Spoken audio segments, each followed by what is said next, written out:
நடிகை ஸ்ருதி ஹாசன் ஹிந்தில ரொம்பவே பிஸியா இருக்கிறதுனால மும்பைல பாந்த்ரா அப்படிங்கிற பகுதியில இருக்கிற குடியிருப்புல தங்கி இருந்தாங்க. அப்படி இருக்கும்போது கடந்த செவ்வாய்க்கிழமை இவங்கள மர்ம நபர் ஒருத்தர் தாக்கினாரு அப்படின்னு சொன்னாங்க. இது தொடர்பா முதல்ல கம்ப்ளைண்ட் கொடுக்காத ஸ்ருதி ஹாசன் லேட்டா போய் கம்ப்ளைண்ட் கொடுத்தாங்க. சிசிடிவியோட உதவியோட போலீஸ்காரங்க அது யாரு அப்படிங்கறத கண்டுபிடிச்சாங்க. கண்டுபிடிச்சதுல அவர் பேரு அசோக் சந்தர், அவருக்கு ஒரு 45 வயசு இருக்கும் அப்படின்னு சொல்லி கண்டுபிடிக்கப்பட்டுச்சு. இது தொடர்பா பாந்த்ரா பகுதியில அந்த அசோக் சந்தர் அப்படிங்கிறவங்கள போலீஸ்காரங்க பிடிச்சிட்டாங்களாம்.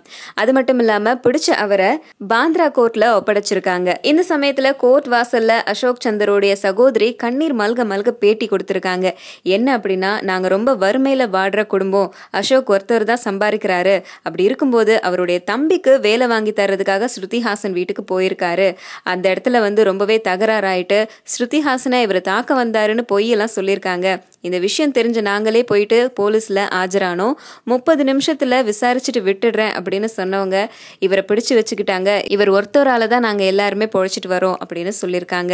அது மட்டும் இல்லாம உண்மை என்னன்னு தெரிஞ்ச ஸ்ருதிஹாசனே கேஸை வாபஸ் வாங்கிக்கிறதா சொல்லியும் கூட போலீஸ்காரங்க இவர்கிட்ட விசாரிக்க வேண்டியது இன்னும் நிறைய இருக்கு அப்படின்னு சொல்லி பிடிச்சு வச்சுக்கிட்டாங்களாம். போலீஸ் விசாரணையில கூட அசோக் சந்தர் அப்படிங்கிறவரு தன்னோட தம்பிக்கு வேலை வாங்கி தர்றதுக்காக மட்டும்தான் ஸ்ருதிஹாசனை அணுகினதாக சொல்றாரு.